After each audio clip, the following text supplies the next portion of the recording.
All right, so it's 1-0 Roy Gelerman. Ooh, nice pass from Steve. So, how are you today, Dave? Doing good, doing good. I have the joy of playing Roy after this game, and I'm trying to do some advanced scouting here. You know, I couldn't tell if that ball was good or not. I think maybe That was short. short. I'm trying to do some advanced scouting here, get an edge over Roy, but Roy's playing the best in this tournament I've ever seen him play. Not that last game he wasn't. When they played that game of doubles, oh my goodness. Doubles is, Roy's not known for his doubles play, but that was a great shot right there, wasn't it? Oh my, yeah. So Yeah. Roy has a 1-0 lead, and this is the over 45 Open. Is that what we're playing here? I don't know. I think Short. so. You'd have to look at the card. It's something like that. It's an age open. Roy is on his game this tournament, doubles notwithstanding. Skip. 2-0.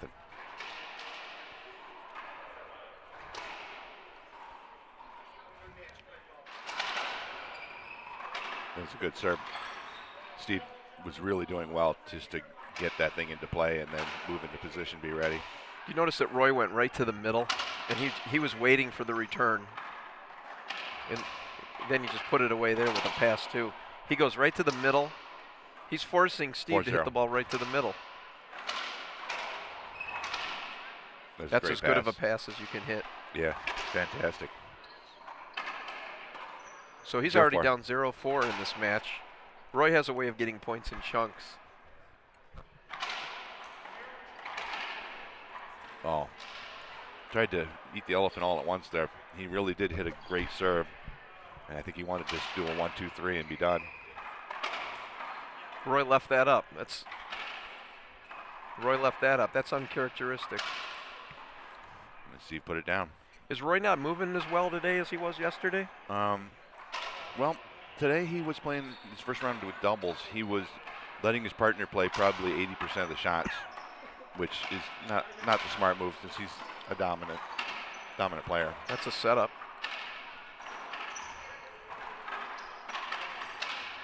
Oh, back glass. Replay. 0-4.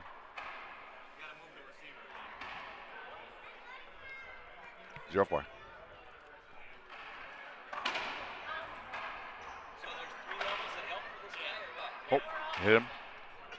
Hit Steve in the back. I don't know a lot about Steve's game. Have you seen him play much? Yeah, I've seen Steve play probably 8 or 10 times. Looks like it's more of an accuracy game than a power game. He's your classic racquetball player. He's by the book, very fit, very quick, good technique. He's not a big guy, so I mean he doesn't have a lot of power, but he's got plenty of zip on the ball. He's got good quick wrist action. Is he forehand dominant? No, not really. He's a pretty balanced player all the way around, I'd say.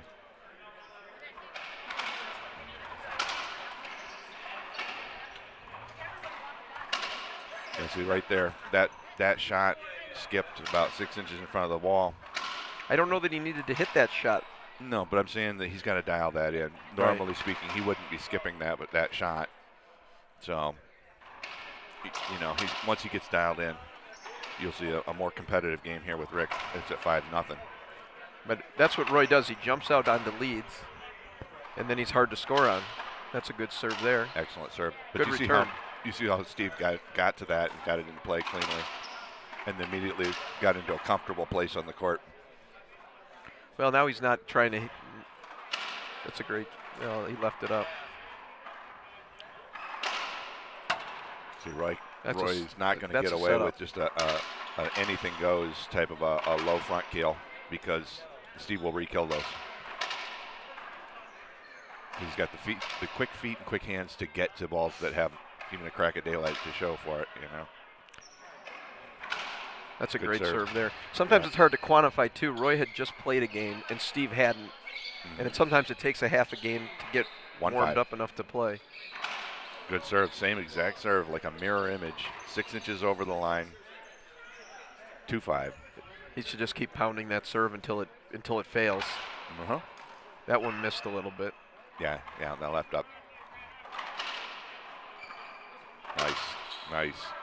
That shot came out of the crack a little bit, but not enough. It popped into Steve's wheelhouse, and he just put it down. Short serve. I'm seeing two players that I would describe, and I've never seen Steve play before, but of course I've seen Roy play hundreds of times. These are very methodical players. There's no flash to what they're doing. They're hitting the ball to the corner and not making a lot of mistakes in the process. Mm-hmm.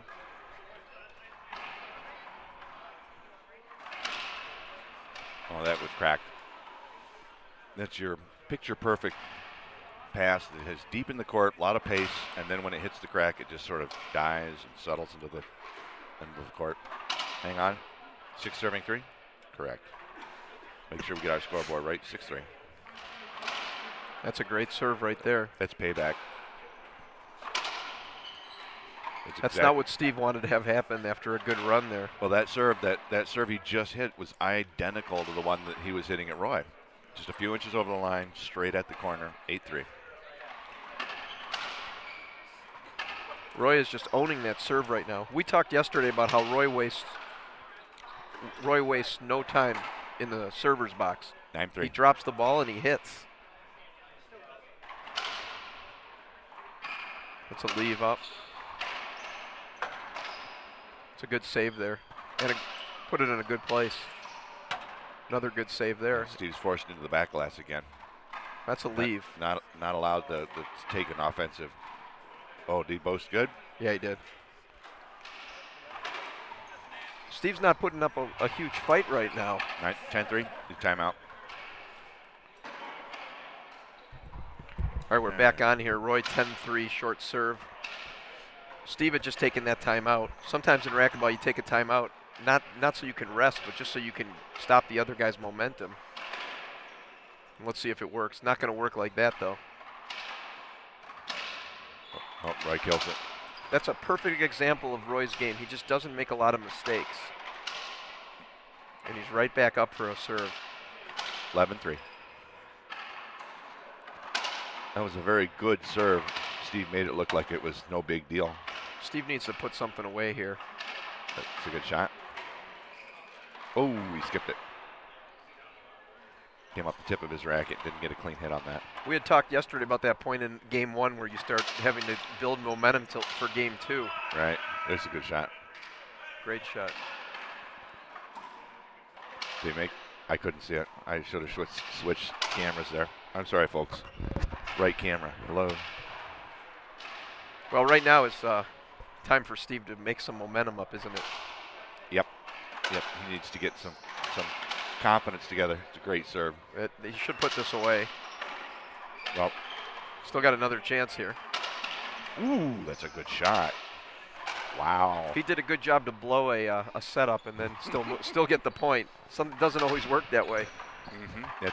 It is kind of ironic. Great serve there. That's a Ruben Gonzalez serve. Ruben can do that serve like 18 times in a row. One thing is he's shown that he has the serve. Steve has shown the serve, and in this sport, if you have the serve, you're never out of the game. That's a great play there. Ooh, he just did to Roy what Roy does to everybody else. That's right. He just was positionally sound. He's just got to keep pounding that serve.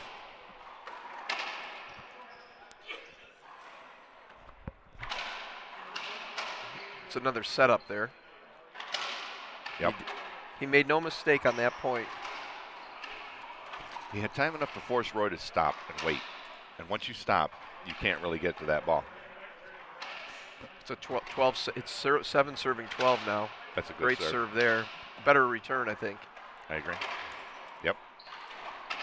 I love your analogy yesterday. You said racquetball's like a giant tug of war game, and you can pull, and when you lose your grip on the rope, it can go back just as fast as you took it. Mm-hmm. Second serve for Roy. He usually serves a Z on his second.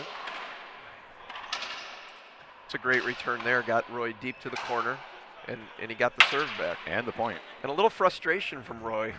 You don't see too much emotion out of Roy, do you? Not usually. Well, I mean, laughter. Yeah, but a little banging the racket on the glass.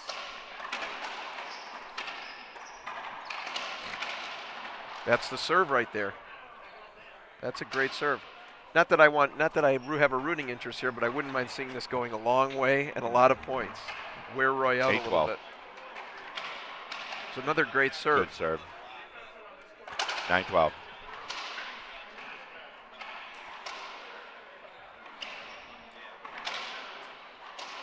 Oh my. He didn't leave that serve where he wanted to. He didn't hit the corner with that. That serve was off by a foot, I think. 12-9.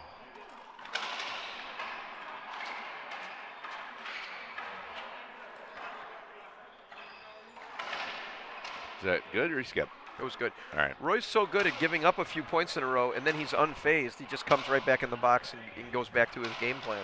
13-9. Touch. Roy is an accomplished table tennis 14-9. player. Did you know that? Oh yeah, I've played with him. You can't. It doesn't matter how hard you hit the ball at him; it won't go by him. He's a former state And champion. that's game. Game 1. Or is that game 2? Oh. That's game 1. We're on to game Right. 2 now. Game 1. Roy is up 1-0 and just hit a good return. Steve hit a good return of the return. Oh, could not scrape off the wallpaper. Who served that? I think it's a side out. I don't know. I do not know. Jennifer, you tell me. Jen's not paying any attention. I think it's 1-0.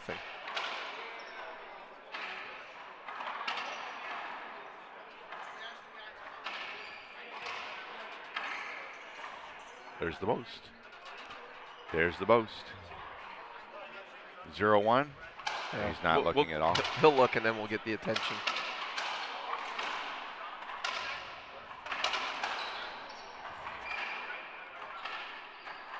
Nice get there, but he left it in the middle. Nice get there. Kill. That's a great point.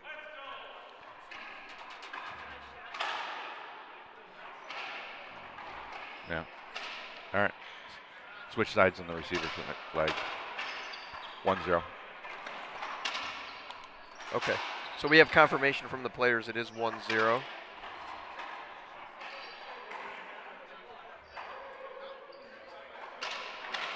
Good serve. He wasn't expecting Roy to return that. And that's the beauty of Roy's game. David, when you play racquetball, what do you usually go through in a warm-up? When you're playing a tournament, what's your pregame warm-up? Do you jog? Do you stretch? What do you do? Well, my conditioning is a problem with my chemotherapy, and I do have to go through an unusual warm-up for that. What I do is I use like a treadmill or something like that and try to raise my body temperature. I'll get on treadmill for about 5 minutes, just enough to I'm breathing hard. Then I'll cool back down again, so I'll wait 5 or 10, and I'll do it again. Another 5 minutes to raise my body temperature. Then I'll go onto the court and I'll hit the ball until I feel like I'm sweating. So I'll hit it real aggressive. Is that something that you invented, or is it something that a doctor had You know, told you to do? I kind of invented it, and what I'm trying to do is simulate what it's like to play a couple of games, but just like if they're really miniaturized. So you play a little and you cool down, you play a little, you cool down. I see. And I'm trying to get past that point of my body saying, oh my God, I'm suddenly breathing hard, right? So it's like, yeah, fine. You're used to it now. I'm suddenly breathing hard. It's fine. That's fine. And that way, when I do get into the match and start running hard, it doesn't really matter. My body doesn't have a blood sugar spike or anything like that. Then when those two things are taken care of, then I start working on my hands, going from hitting hard to hitting soft and stuff like that, so I can be comfortable with switching speed on pace. But as far as dialing in my power and my accuracy, at that point I don't worry about it. Did you, before the chemo, were you warming up in a different way? Yeah, before chemo, my standard warm-up was just to get in the court, hit the ball until I felt like I was in control and it was going where I wanted it. And then after that, I would do a little bit of cardio to just get my blood flowing, and that's about it. A lot of players, if you notice, they have this theory of warming up while they're playing. Yeah, and you lose precious time because at the beginning you're not really ready to go, and you could give up 3 or 4 points doing that. Yeah, you're correct. So you like me, you have a warm up that's thought through in advance and planned. I try to warm up every part of the body I'll be using in the game. I'll try to warm up my shoulders through certain stretches. Sometimes I'll use a band, the elastic bands. It's a short serve. Just an inch short. And so sometimes I use the plastic elastic bands, and then I like to do a lot of exercises that bring me up and down, like squats and stuff, so I can get those hips ready. Because you have to get so low to hit a drive. Skip. And I find that when you have those leg muscles warmed up, there's a better chance of getting low. If you watch Roy, look how high Roy hits his serve from, and look how low Steve hits his serve from. And that has to do, in my opinion, with flexibility. I'll show you what I mean here. Kill. I'll show you what I mean when Steve gets back in the box. No, I've watched Steve, and yeah, we'll be happy to point that out on the monitors when he's back in. Because I've noticed that too, that he literally gets all the way down to, he puts his buttocks on his heels. Well, it's what I've noticed beyond that is that he stays low through the serve. A lot of people will start off low and they pop up, but watch how his back stays low as he's hitting the ball. Well, didn't there, but that's a good serve. That was a beautiful serve. 5-2. 5-2. Steve is doing what he needs to do this game. If you notice last point, he got a mistake out of Roy. Look how he squats so low, so low. Well, now he's coming up. When I hit that serve, I try to keep my body down through the serve. And see, I don't. I'm like the way Roy is there, where I set my hips. But you're right. Your hips want to be level through the motion. You don't want to rise up or settle down while you're swinging. It's a two-step motion, right foot, left foot, and you want your hips to be rotating, but not rising or falling. You've had a lot of time, just like the rest of us, to be given great points by Greg Lorenz, haven't you? Yeah. Well, Greg Lorenz has bashed it into me too that you don't have to hit the ball every time 140 miles an hour. You can hit the ball half the speed, and if your accuracy is there, you're giving your opponent different looks, and you really put yourself in an advantageous position. That should be a penalty hinder. They're going to play it over, but it should have been Steve's point. Yep. In fact, if I were Steve, I would make a fuss. I would have a little hissy fit tantrum and say, look, if you do this again, so help me, you're giving me that point. Well, it's something we brought up yesterday. It's such a gentleman's game here that normally we don't call those kind of hinders, but you should, but we don't. The reason I raised the fit and the reason why I would make a big deal about it is because Roy could have moved. He could have moved. That's right. But if he had done so, it would have cost him the rally. Right. And so he figured, oh, well, better to take the hinder. Well, you don't get to make that choice. That ain't your choice to make. Yeah, it's one of those things we don't really play too often. And it's the other thing we don't do in our Michigan gentlemanly circles is you don't ever see anybody hit anyone on purpose, do you? No. Well, that's not true. I've seen it. But it doesn't happen often, right? Yeah, not the players that I would allow on the court with me. Correct. But there is some strategy to it. If there's a guy who's clogging up the middle, and you hit him with the ball, and it's short, yeah. What a lot of guys also don't know is that 6 serves to 4. If you can conceivably hit a guy with the ball, and then it's still your point. Right. But it's just not a way that a lot of us play. Good save and good placement of the save there. Excellent. Steve's playing very patiently right now, and he's making Roy hit from the back. Yeah. No sooner did you say that than he goes to the front corner, leaves it up a little bit, and Roy is like a kid with a candy store. He got what he wanted, though. He got Roy to hit a bad return, and then he hit a bad return. Yeah. Part 1 is getting the setup. Part 2 is doing something with the setup. Right. Roy's going to... Oh, that's so soft. Oh, my goodness. That's a 1 mile per hour shot. That's a bad feeling sometimes when you're the guy who has to put that away. Because you're stumbling and you're moving in a way that you're not used to. Very easy to miss that shot, to fan on it. And you're trying to just take off the energy that's already on the ball. It was a desperation return there. Yeah. Well, he's still in it. Yes. Is Roy getting a little tired here? That's not a miss that I see Roy hit too often. I think he was pushing himself harder and harder and framed it. Well, I promise you I won't be complaining if this goes to a tiebreaker. Oh, that's a good shot. 7-5. Did you see there how Roy moved to his right this is what I'm talking about, and I don't know if you're going to see a lot of examples to it, but it's something I might key on there. 8-5. Do you notice too how when Steve hits his serve, it's not rigid, it's a very smooth stroke through the ball, and it's going right where he aims it. There's no luck to that. Short. He's just a very consistent player. Good shot by Roy there.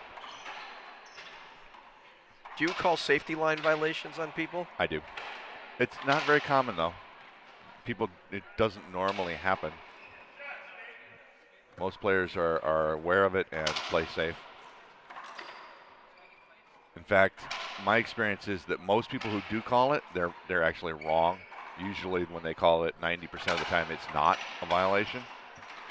Well, what's the rule? When the ball bounces, you're free to cross that line, but you can't cross the line until the ball bounces. Right.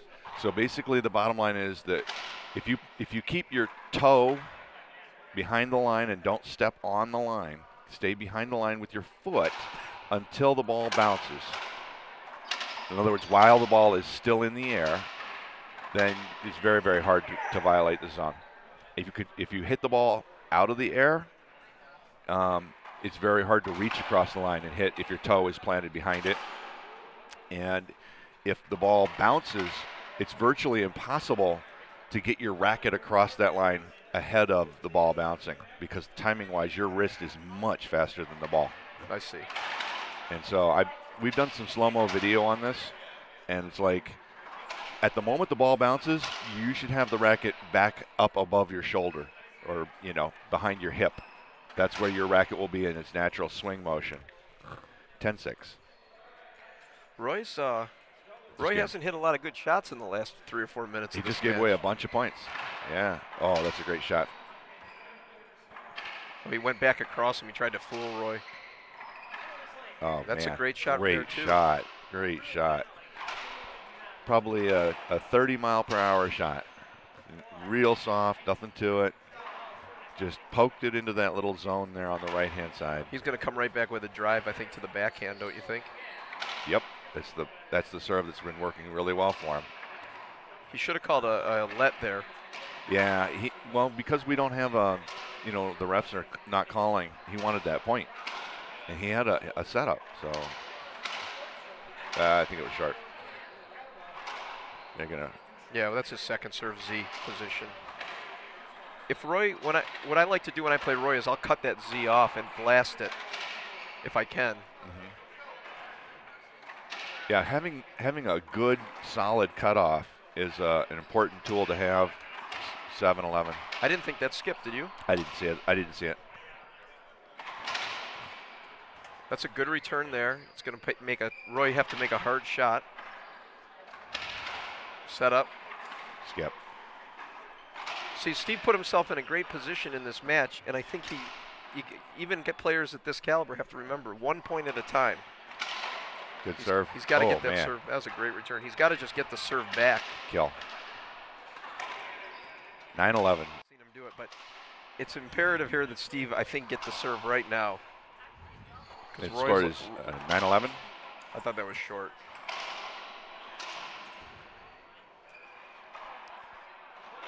Roy won the first game, right? Yes, he did. But Steve really needs to capitalize here on this. He made a good return there. He played it conservative. I think he just didn't want to try to drop it short in front of Roy, knowing how good his hands are. That's a bad leave. Oh, baby. There's no way Roy's not going to miss that. You can't leave the ball off the wall that far with Roy. How far is not that far? 2 feet?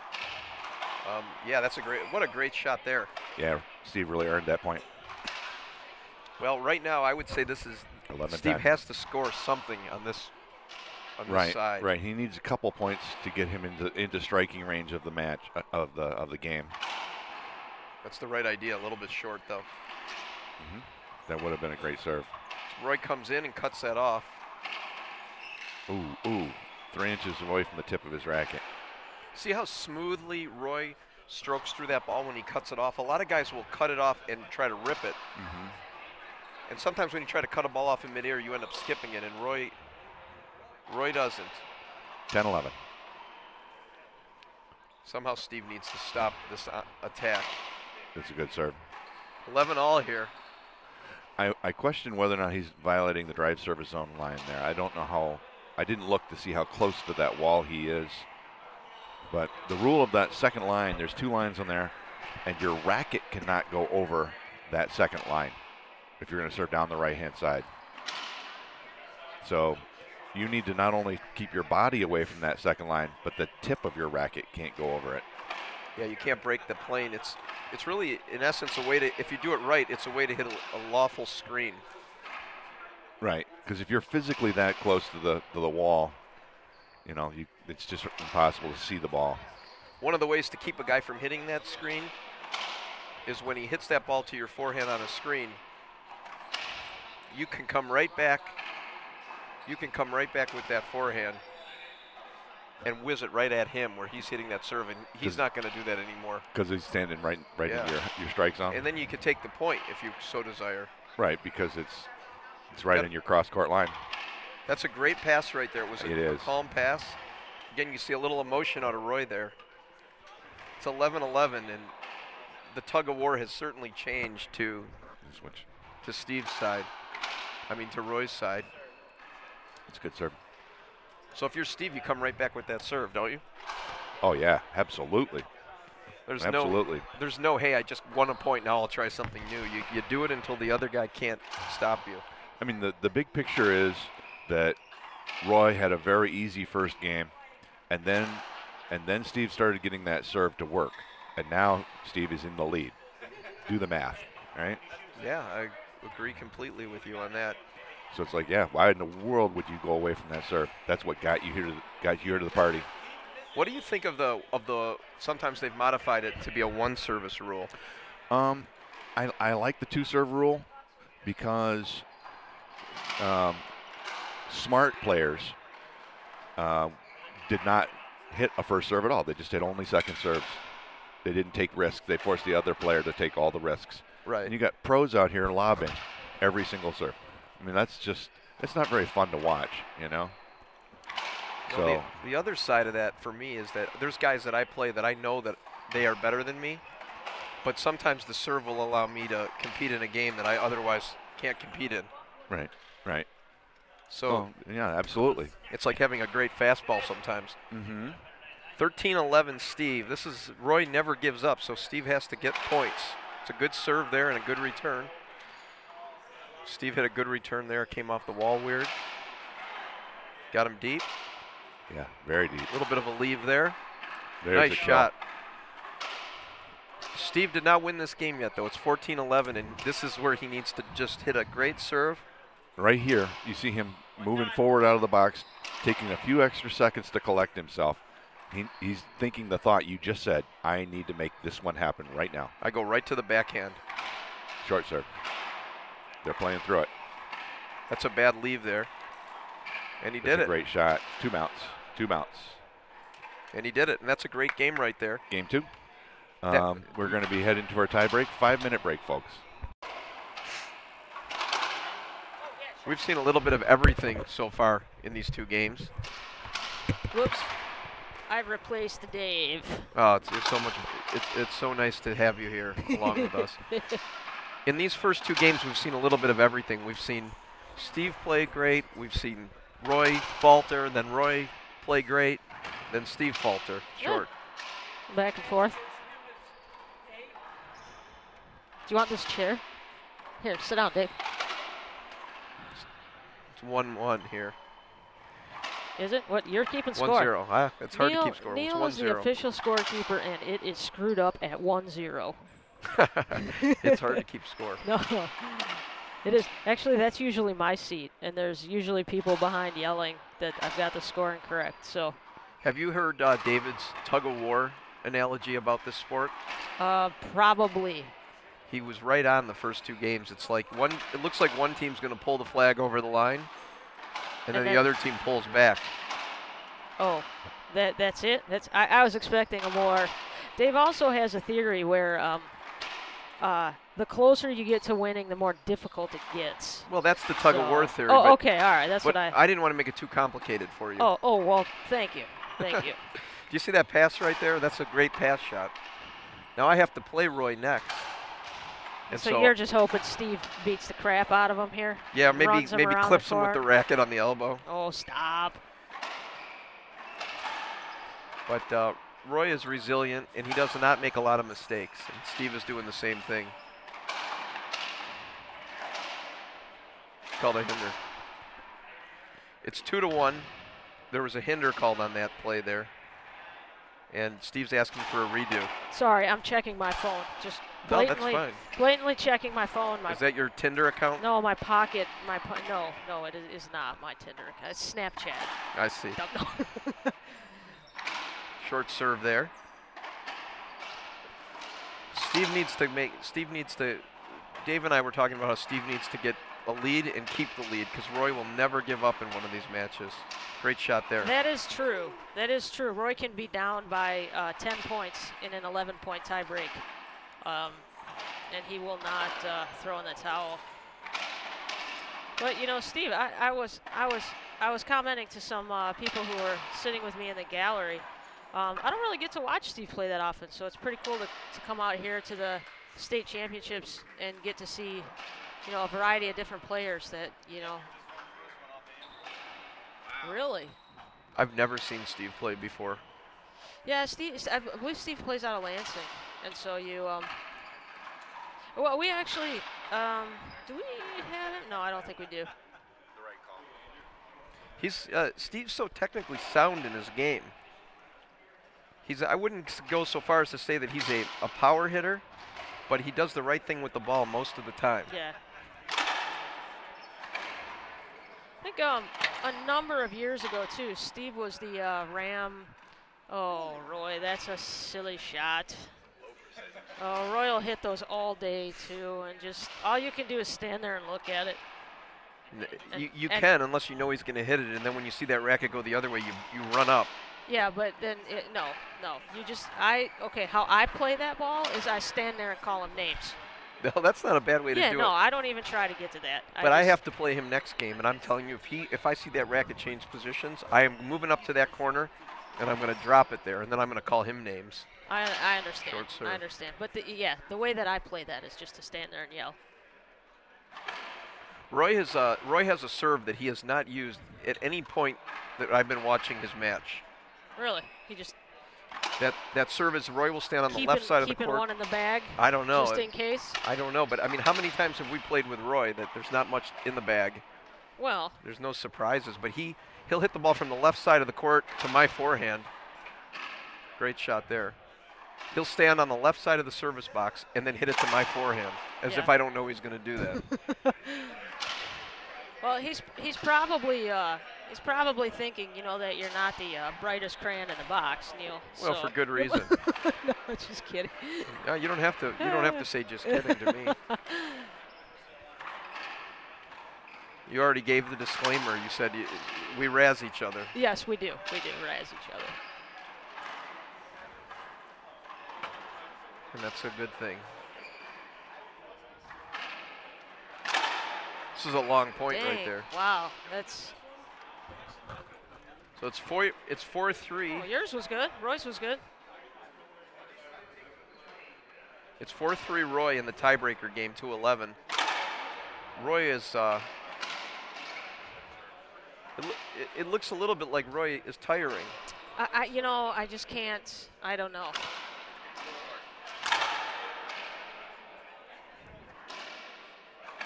But it's a good Z there and a good return. Got him deep.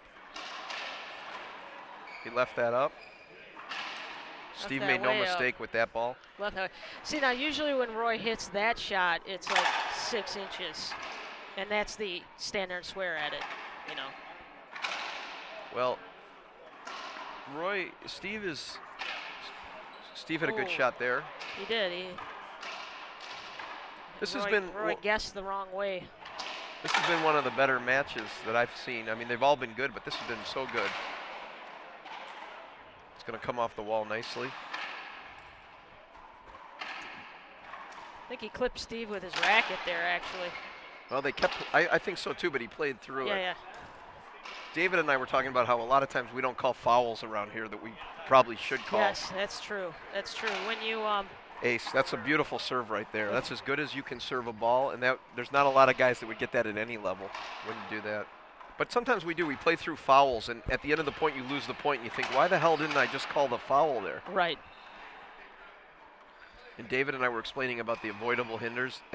Have you ever taken an avoidable hinder? You know, I have, and and I have given avoidable hinders as well.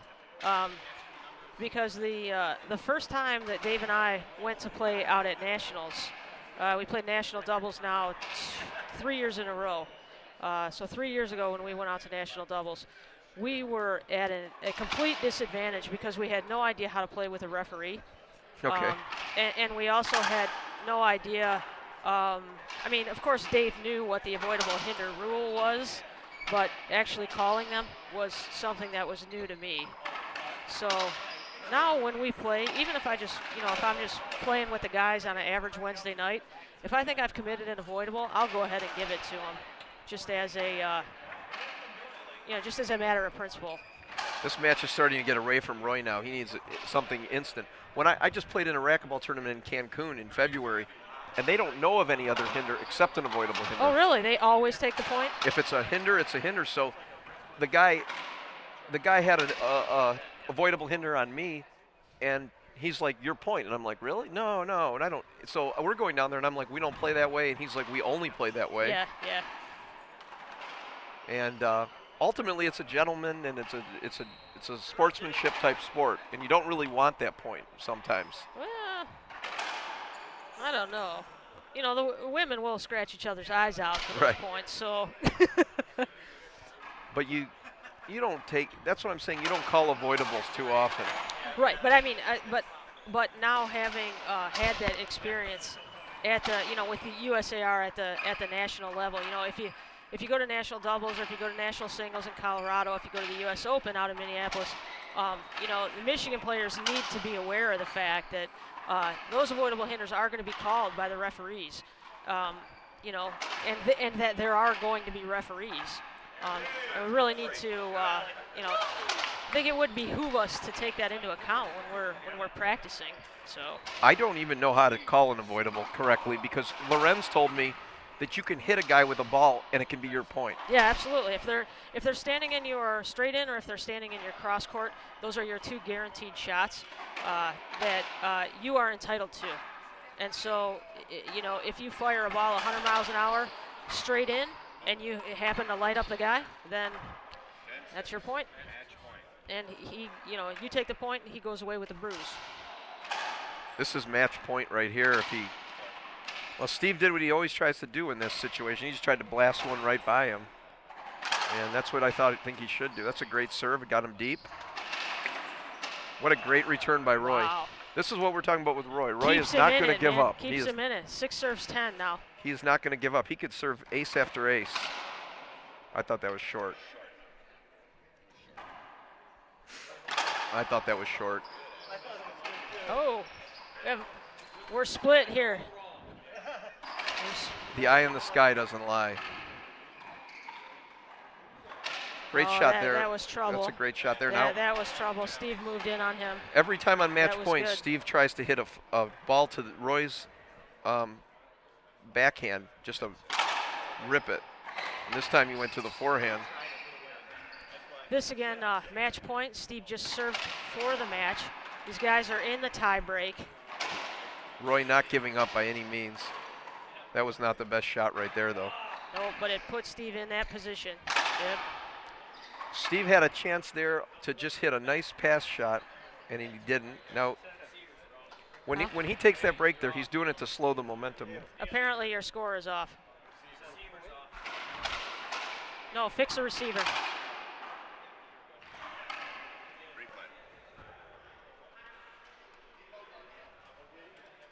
You call a timeout? Oh.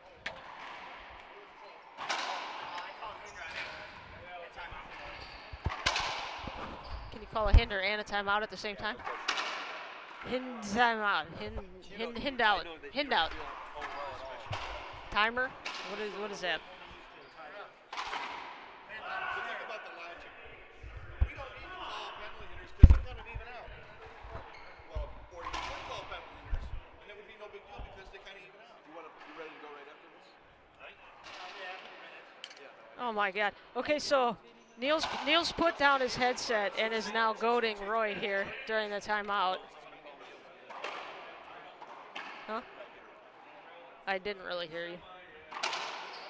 I can only hear half of Dave because one ear is covered with the headset, and I kind of like it. He's making a face at me.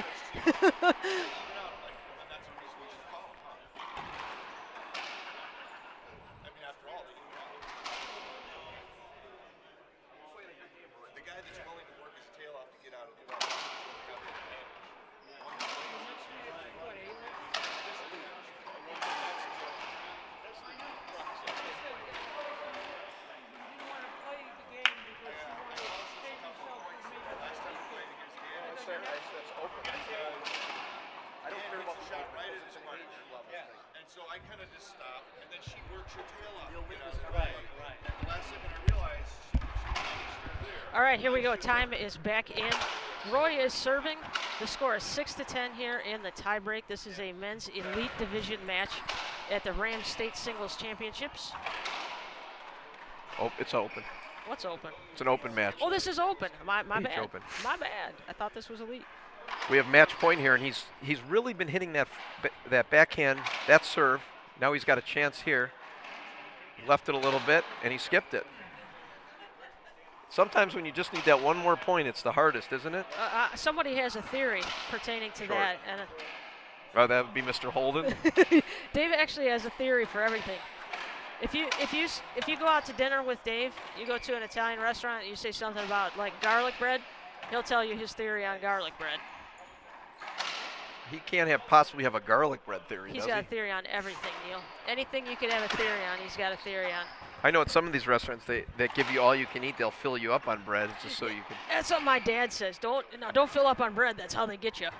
It's 8-10 here. Roy's making a little bit of late noise in this match. Steve needs to stop this now. That was a good serve. That's what I was saying. Roy can come back with serves right away, and this is going right down to the wire. That's a good return. Another good That's serve. a good return there. Oh, Steve needed to put that down. Looks like some contact. Yep, contact. They're going to play this point over again. Again, Roy. It's 9-10. 9 serving 10. Sorry, Neil. I'm used to. I thought it was good. Looked good to me. I thought it was good too. I thought it was good. I thought it was good. What'd you think? But I'm his friend, so I thought it was good. really close. It's up to you guys, though. You guys have to. Really close. Yeah, I'm not. Redoing your first serve doesn't. Well, no, Roy's. Either a second or a point. You gotta pick one. Roy's my pal. I play doubles with him, so I'm not offering an opinion. Well, the on thing whether too or is not that's good. they look at us for the calls sometimes, I but know. it's their call. Yeah, no, absolutely. Dave and I have noticed that people will 10. Oh, Steve gave him. So, Steve gets the Sportsmanship of the Year award. well, maybe, but I think that ball was good by. Was it good? Okay, yeah. Well, we'll see in the video whether Dave- or not that was good. Dave thought it was good, and Dave's never wrong about those calls. So It's true. Dave will tell you exactly how many inches it Roy was has over. fought back here to make it match point both ways. That's Oh, a that's good a money serve. shot right there. That is. Now he needs to That hit. was an excellent return. He needs to hit a drive to the backhand here and get out of here. All right, Steve now serving 10-10. That's what he needed right there. And now he's got. Ooh, that's a great return. That's a good ceiling ball. And a bad leave. Steve gets it. It's a nice get. Oh! Roy's gonna call a hit. Oh, that's match. You should What a just see game. That's Roy's as good face. as it gets there.